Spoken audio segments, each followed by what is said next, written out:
Hello नमस्कार दोस्तों, स्वागत है आपका हमारे इस यूट्यूब चैनल में। अगर अभी तक आपने हमारे चैनल एजुकेशन बाय प्रियंका को सब्सक्राइब नहीं किया है तो प्लीज़ हमारे चैनल को सब्सक्राइब करें और हमारे वीडियो को इन तक देखना ना भूलें। आज की इस वीडियो में हम पढ़ेंगे विदेश नीति के सिद्धांतों के बारे में। भारतीय विदेश नीति के सिद्धांत यानी किन सिद्धांतों पर, किन तथ्यों पर आधारित है हमारी विदेश नीति। तो जैसे कि आपको पता है, ये 5 सिद्धांतों पर यानी 5 मूल्यों पर आधारित है। तो विदेश नीति के सिद्धांत है, पहला है आपका पंचशील सिद्धांत। अब पंचशील सिद्धांत यानी वो 5 मूल तत्व जिन पर आधारित है हमारी विदेश नीति। जैसे कि हमारी विदेश नीति का मूल आधार क्या है कि वो किसी भी राष्ट्र पर स्वयं से आक्रमण नहीं करेगी, किसी भी राष्ट्र के आंतरिक मामलों में हस्तक्षेप नहीं करेगी, शांति और व्यवस्था बनाए रखेगी। इन पंचशील सिद्धांतों पर आधारित है हमारी विदेश नीति। फिर बात करें अगर हम, दूसरा है विदेश नीति का सिद्धांत गुट निरपेक्षता की नीति। गुट निरपेक्षता जिसका आशय है किसी भी गुट में शामिल ना होना, यानी सभी गुटों से स्वतंत्र रहना। निरपेक्ष यानी स्वतंत्र रहना।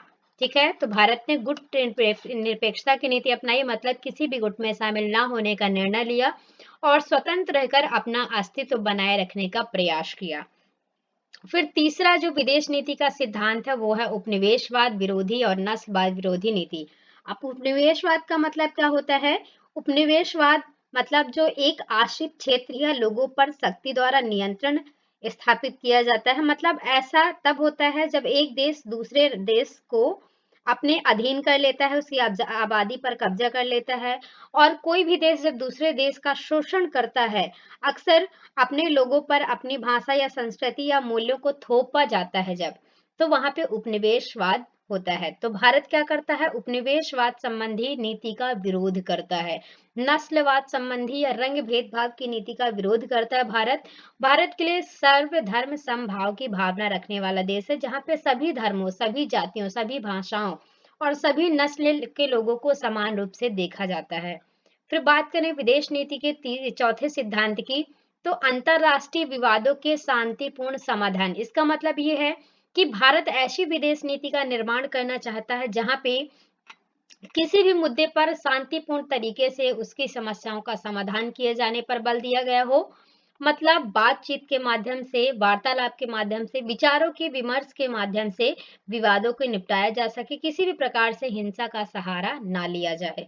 ठीक है, अगला जो पांचवा सिद्धांत है विदेश नीति का, वो क्या है? विदेशी आर्थिक सहायता, यानी आवश्यकता पड़ने पर हम किसी देश से सहायता ले भी सकें, और अगर कोई देश आर्थिक रूप से परेशानी में है या कोई आर्थिक समस्या आ गई है तो हम आर्थिक रूप से सहायता प्रदान करें। इन 5 सिद्धांतों पर विदेश नीति निर्भर करती है भारत की।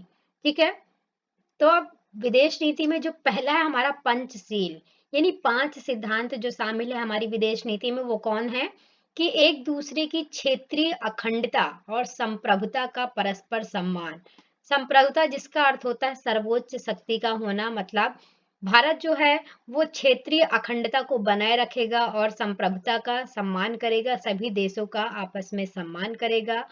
ठीक है, और एक दूसरे के प्रति अनाक्रामकता, मतलब भारत कभी भी किसी भी देश पर स्वयं से आक्रमण नहीं करेगा जब तक कि सामने वाला देश यानी जो विरोधी पक्ष है वो हमें किसी भी काम को करने के लिए प्रोत्साहित ना करे या हमें उस पर ज्यादा जोर ना डाले, तब तक हम किसी भी देश पर आक्रमण नहीं करेंगे। ठीक है, तो अनाक्रमण ये हमारा दूसरा पंचशील सिद्धांत है विदेश नीति का।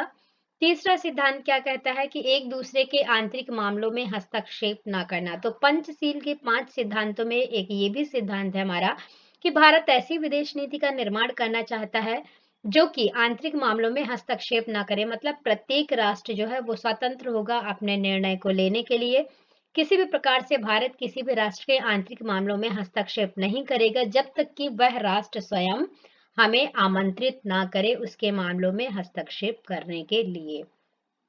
फिर विदेश नीति का जो सिद्धांत है पंचशील सिद्धांत, वो चौथा सिद्धांत क्या कहता है?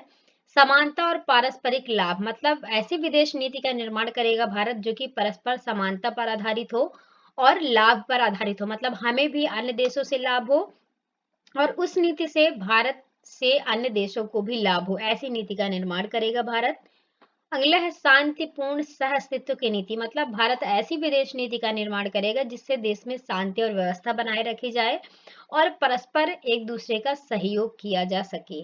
तो पंचशील के इन सिद्धांतों को 1955 में इंडोनेशिया में आयोजित अफ्रीकी एशियाई सम्मेलन में हस्ताक्षरित किया गया। मतलब हस्ताक्षर के थ्रू इसको लाया गया, इसकी घोषणा को शामिल किया गया पंचशील सिद्धांतों को, कि इन सिद्धांतों का पालन करके भारत विदेश नीति का निर्माण करेगा।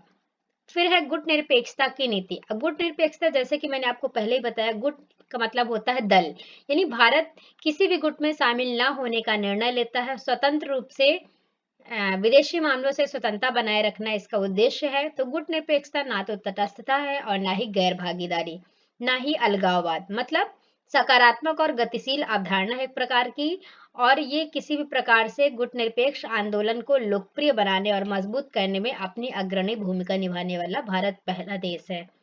फिर इसमें इंडोनेशिया की स्वतंत्रता के सवाल पर 1949 में भारत द्वारा एक एशियाई संबंध सम्मेलन बुलाया गया, क्योंकि भारत अन्य देशों को औपनिवेशिक शासन के खिलाफ मजबूती से खड़ा रहा उनका सहयोग करने के लिए। जब भारत और स्वतंत्र हुआ, अन्य देश जब स्वतंत्र हुए, तो अमेरिका और रूस इनके बीच विश्व युद्ध चल रहा था और दोनों में होड़ लग रही थी कि जो भी विजित राष्ट्र है वो इनके साथ शामिल हो। तब भारत ने गुट निरपेक्षता की नीति अपनाई और स्वतंत्र रहने का निर्णय लिया। अगला है उपनिवेशवाद, जातिवाद, साम्राज्यवाद विरोधी नीति।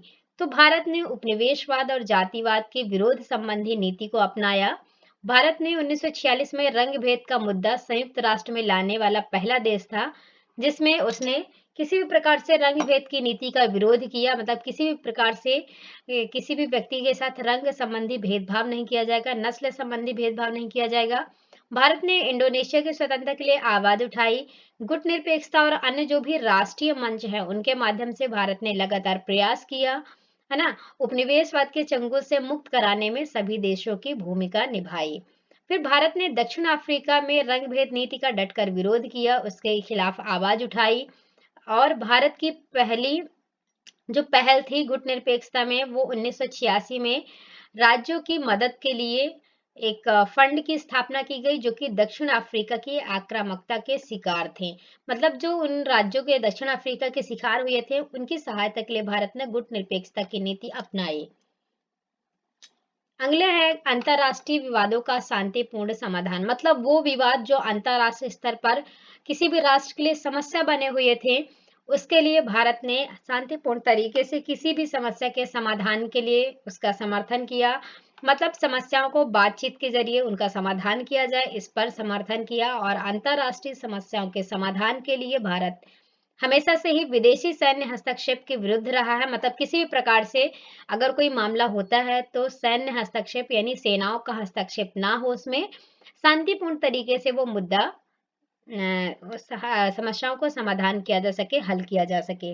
वर्तमान में भारत जो है वो ईरानी परमाणु मुद्दे, मध्य पूर्व में लोकतांत्रिक उभार की समस्या और इन सभी समस्याओं का शांतिपूर्ण समाधान के पक्ष में अपने विचार रखने के लिए अग्रणी है। फिर बात करें हम अगर विदेशी आर्थिक सहायता की, तो संयुक्त राष्ट्र, अंतर्राष्ट्रीय कानून, न्यायपूर्ण और समान विश्व व्यवस्था का समर्थन किया भारत ने, और विदेशों के को आर्थिक सहायता देने और अपने आपातकाल की समस्या में विदेशों से सहायता लेने में अग्रिम भूमिका निभाई, यानी विदेशी आर्थिक सहायता का समर्थन किया भारत ने। तो इस प्रकार से हमारे भारत की विदेश नीति के सिद्धांत रहे हैं, जिन पर चलकर भारत ऐसी नीति का निर्माण करना चाहता है जो कि राष्ट्र के हित के लिए आवश्यक हो और जिससे राष्ट्र का अधिकतम हित हो सके। थैंक यू सो मच दोस्तों, चैनल को सब्सक्राइब जरूर करें और हमें बताएं कमेंट बॉक्स में कि आपको वीडियो कैसा लगा।